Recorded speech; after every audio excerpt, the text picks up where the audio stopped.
डोरोनारो police जे सोरहें वरनि जे शागिर्द बचायो मल्हाह मुमताज़ मल्हाह खे बिना जवाज़ तशद्दुद करे तज़लील जो निशानो बणायो वियो। ज़रनि मूजिबि 24-25 फरवरी जे ॾींहुं कुझु नौजवान डोरोनारो कॉलेज जे प्रिंसिपल कमाल मुस्तफ़ा वसाण वटि विया। हिकिड़े खे कैप ऐं ॿिए खे मास्क पातल हो। उहे वापसि वेंदे कॉलेज ॿाहिरां फायरिंग कंदे फ़रार थी विया। पुलिस 27 फरवरी ते बचायो मल्हाह खे संस कॉलेज जे क्लास मां संदसि उस्ताद ऐं शागिर्दनि अॻियां खणी गुम करे छॾियो। 28 फरवरी ते सीशन जज उमरकोट मजिस्ट्रेट थाणे ते छापो हयो, मगर नौजवान थाणे ते न हो। पुलिस प्राइवेट जॻह ते रखी छॾियो। 28 फरवरी ते SHO इमदाद आरई ड्रामो रचाए बचायो मल्हाह जी गिरफ़्तारी ॻोठ गुलाम ये मोहम्मद है मंगरियो में जैसे ॾेखारी।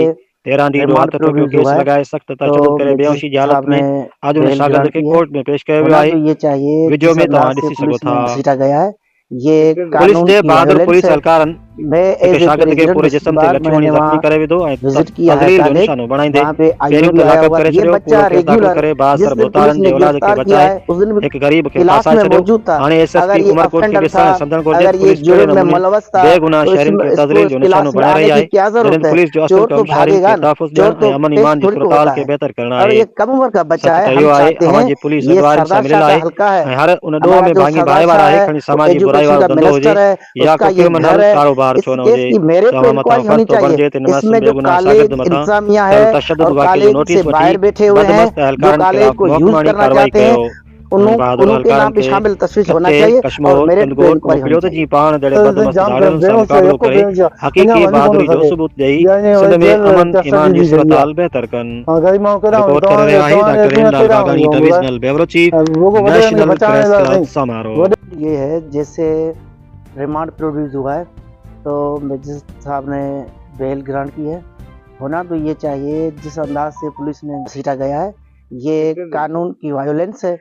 मैं as a president district bar मैंने वहाँ विजिट किया है कॉलेज, वहाँ पे आईओ भी आया हुआ। ये बच्चा रेगुलर जिस दिन पुलिस ने गिरफ्तार किया है उस दिन भी क्लास में मौजूद था।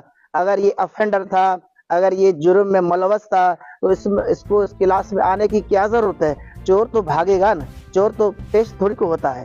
और ये कम उम्र का बच्चा है। हम चाहते हैं ये सरदार शाह का हल्का है।